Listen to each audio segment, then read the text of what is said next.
സാമൂഹ്യ സുരക്ഷാ pension bank വഴിയാക്കിയ പുതിയ സർക്കാരിന്റെ നയം അർഹതപ്പെട്ടവർക്ക് പെൻഷൻ കൊടുക്കാതിരിക്കാനുള്ള തന്ത്രമാണെന്ന് പട്ടാമ്പി MLA മുഹമ്മദ് മുഹസിൻ ആരോപിച്ചു. സഹകരണ ബാങ്കാണ് സർക്കാരിന്റെ പ്രശ്നമെങ്കിൽ സർക്കാർ നേരിട്ട് വീടുകളിൽ പെൻഷൻ എത്തിക്കണമെന്നും MLA കൂട്ടിച്ചേർത്തു. സാമൂഹ്യ സുരക്ഷാ പെൻഷൻ ഇപ്പോൾ ബാങ്ക് വഴി ആളുകളിലേക്ക് എത്തിക്കുമെന്നാണ് പുതിയ ഗവൺമെന്റ് പറഞ്ഞിട്ടുള്ളത്. മാത്രമല്ല, ഇപ്പോൾ വീടുകളിൽ വന്ന് പല ആളുകളെയും, പ്രത്യേകിച്ച് രോഗികളായിട്ടുള്ള ആളുകളടക്കം വീടുകളിലെത്തി അല്ലെങ്കിൽ വീടുകൾ അന്വേഷിക്കാതെയും പലപ്പോഴും അവരെ പെൻഷൻ ഒഴിവാക്കുന്ന സ്ഥിതിയുണ്ട്. ഇപ്പൊ നമ്മുടെ മണ്ഡലത്തിൽ തന്നെ നിരവധി ആളുകൾക്ക്, വളരെ സാധാരണക്കാരും പാവപ്പെട്ടവരുമായിട്ടുള്ള ആളുകളുടെ പെൻഷൻ ഒഴിവാക്കുന്നതിനുള്ള പ്രവർത്തനങ്ങൾ നടന്നുകൊണ്ടിരിക്കുകയാണ്. ഈ ഗവൺമെന്റ് സത്യത്തിൽ വീട്ടിലെത്തിച്ചു കൊടുക്കുന്ന പ്രവർത്തനം അത് രാഷ്ട്രീയമാണ് എന്ന് ആരോപിച്ചുകൊണ്ടാണ് ഇപ്പൊ എടുത്തു കളയുന്നത്. പക്ഷെ തത്വത്തിൽ പെൻഷൻ അർഹതപ്പെട്ട ആളുകൾക്ക് കൊടുക്കാതിരിക്കാനുള്ള ഒരു തന്ത്രമാണ് എന്നതിൽ യാതൊരു സംശയവുമില്ല.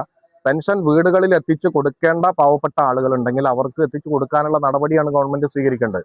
പ്രത്യേകിച്ച് നമുക്കറിയാം, വീടുകളിൽ നിന്ന് പെൻഷന് വേണ്ടി ബാങ്കിൽ വന്നോ എന്ന് നോക്കാൻ സാധാരണ പ്രായമായ ആളുകൾ പോകേണ്ടി വരികയാണെങ്കിൽ, അങ്ങനെ 1-2 തവണ അവർ പോയി കഴിഞ്ഞാൽ ആ വണ്ടിക്കൂലി തന്നെ അവരെ പോവുകയും പൈസ വന്നിട്ടില്ലെങ്കിൽ അവരെ സംബന്ധിച്ചിടത്തോളം അവർക്ക് ആ പെൻഷൻ പിന്നീട് കിട്ടിയാലും പ്രയോജനമില്ലാത്ത തരത്തിലേക്ക് പോകും. ഇങ്ങനെയുള്ള പ്രശ്നങ്ങൾ നേരത്തെ ഉള്ളത് കൊണ്ടും പെൻഷൻ കൃത്യമായി വീടുകളിൽ അല്ലെങ്കിൽ ആളുകളുടെ അടുത്ത് കിട്ടുന്നില്ല എന്ന് പറയുന്നത് കൊണ്ടാണ് 2016 LDF ഗവൺമെന്റ് വന്നപ്പോൾ പെൻഷൻ വീട്ടിലെത്തിച്ചു കൊടുക്കുന്നു പറഞ്ഞു. അപ്പൊ അതുകൊണ്ട് തന്നെ സമയമായി കഴിഞ്ഞാൽ ആളുകൾക്ക് പോയി ബാങ്കിൽ നോക്കണ്ട, ക്യൂ നിൽക്കണ്ട, അവരെ വീട്ടിലെത്തും.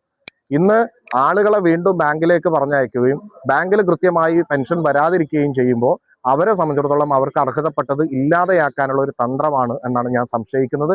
എന്തായിരുന്നാലും ഇത് വളരെ വളരെ ആവശ്യമുള്ള വീടുകളിൽ എത്തിച്ചു കൊടുക്കണമെന്ന് ആവശ്യപ്പെടുന്ന ആളുകൾക്ക് വീട്ടിലെത്തിച്ചു കൊടുക്കാനുള്ള ഗവൺമെന്റ്, അതിനിപ്പോൾ സഹകരണ ബാങ്കാണ് പ്രശ്നം വെച്ചാൽ വേറെ സംവിധാനം ചെയ്തിട്ട് വീട്ടിലെത്തിച്ചു കൊടുക്കാനുള്ള സംവിധാനമാണ് ഗവൺമെന്റ് ചെയ്യേണ്ടത്. ഒപ്പം തന്നെ പെൻഷൻ അർഹതപ്പെട്ട ഒരുപാട് ആളുകളെ ഒഴിവാക്കുന്നു എന്നതും ശ്രദ്ധയിൽപ്പെട്ടിട്ടുണ്ട്. അതും ഈ ഗവൺമെന്റ് ചെയ്യുന്നത് ശരിയല്ല എന്നാണ് എനിക്ക് പറയാനുള്ളത്.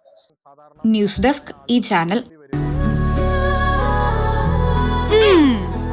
എന്താണ് ബ്രൈഡ്, ഇനി എപ്പോ റെഡിയാവാനാ?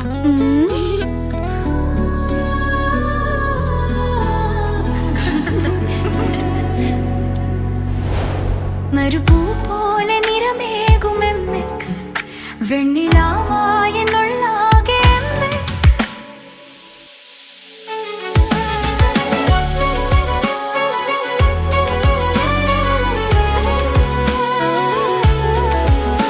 മനസ്സിലുണ്ടോ? MX-ലുണ്ട്. MX വെഡിംഗ് സെന്റർ ഇനി വളാഞ്ചേരിയിലും. MX wedding centre Valanchery, Pattambi, Koottanad, Koppam, Kecheri.